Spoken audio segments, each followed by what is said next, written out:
Hai, selamat datang ke kelas Cikguku. Jangan lupa untuk subscribe. Hari ini kita akan belajar pendidikan jasmani tahun 5, unit 6, olahraga asas dengan bertajuk lari berhalangan. Standard pembelajaran untuk hari ini 1.9.3 berlari beritma melepas halangan secara berterusan. 2.9.4 memerihalkan aksi kaki dan tangan semasa lari beritma melepasi halangan, dan 5.3.3 memberi dan menerima maklum balas secara terbuka. Objektif pembelajaran untuk hari ini, di akhir PDPC, murid dapat melakukan kemahiran asas lari berhalangan dengan lakuan yang betul, mengaplikasikan konsep pergerakan dan prinsip mekanik dalam kemahiran asas berlari. Murid boleh rujuk buku teks muka surat 36 dan 37. Dalam buku teks muka surat 36, cuba kita baca petikan di atas.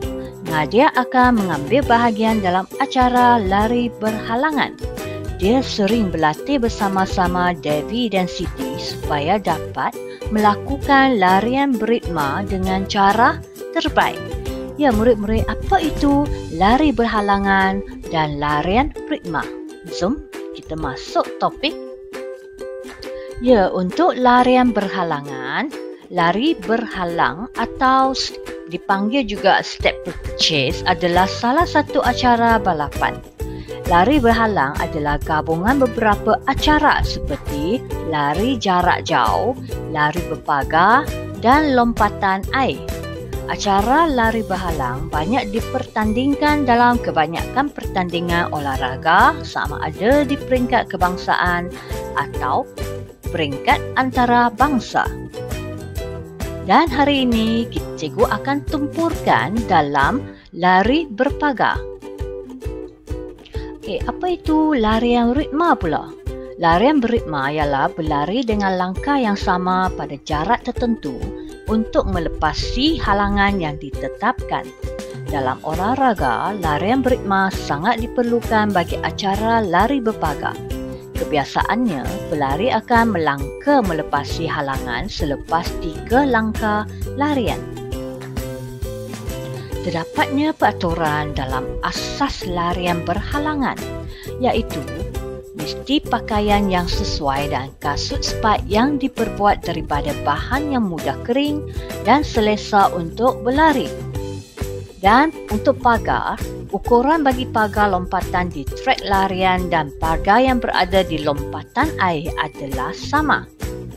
Dan kolam untuk lompatan air, bentuk dia mesti segi empat sama dengan ukuran 3.66 meter setiap sisi. Dan jarak larian adalah 3,000 meter. Ya, hari ini cikgu akan tumpurkan dalam acara lari berpagar. Apa itu lari berpagar? Ya, dia adalah acara lari pecut tetapi menggunakan pagar sebagai halangan. Atlet seharusnya memiliki kepantasan berlari disertai dengan kebolehan melepasi pagar-pagar dengan lancar dan berkesan dalam masa yang paling minimum di udara. Kelancaran berlari semasa berada di antara pagar-pagar yang bertentang dan sewaktu melepasi pagar-pagar tersebut adalah merupakan keperluan utama bagi peserta untuk berjaya. Kelancaran berlari ini dipanggil larian ritma. Terdapatnya 4 kategori dalam acara lari berpagar, iaitu 110 meter lari berpagar untuk lelaki, 110 meter lari berpagar untuk perempuan, dan 400 meter lari berpagar untuk lelaki, dan juga 400 meter lari berpagar untuk perempuan. Dan ada 3 fasa utama kemahiran lari berpagar, iaitu fasa permulaan, fasa lonjakan dan fasa pendaratan. Dalam fasa permulaan, cuba murid perhatikan gambar raja di bawah sini. Letakkan kaki lonjakan di belakang blok permulaan untuk mendapatkan 8 langkah sebelum melepasi pagar. Lari dengan larian konsisten dari permulaan sehingga 2 langkah terakhir sebelum sampai ke pagar. Pendekkan langkah terakhir supaya pusat graviti berada di hadapan daripada kaki yang melangkah pagar. Dalam fasa lonjakan pula, cuba perhatikan video di sebelah ini. Jarak lonjakan ke arah pagar bergantung kepada beberapa faktor iaitu ketinggian atlet, kelajuan larian, jarak jangkauan kaki di hadapan dan kelajuan langkah kaki di hadapan. Ini adalah gaya-gaya lonjakan kaki yang terbaik. Okey, yang pertama, meninggalkan muka trek sama seperti pecut, tapi biarkan lutut mencapai paras paling tinggi. Melonjat dengan menggunakan hujung tapak kaki, kaki hadapan diangkat tinggi-tinggi, kepala tegak memandang ke hadapan dan pada masa itu pusat graviti ke hadapan sedikit dari kaki yang melonjat. Seterusnya kita sampai ke fasa pendaratan. Cuba perhatikan gambar raja. Fleksikan lutut kaki belakang ke sisi dan halahkan keluar. Jatuhkan kaki hadapan apabila kaki belakang melepasi halangan.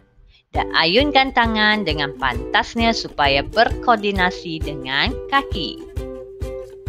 Dan akhir sekali, sampai ke fasa penambat.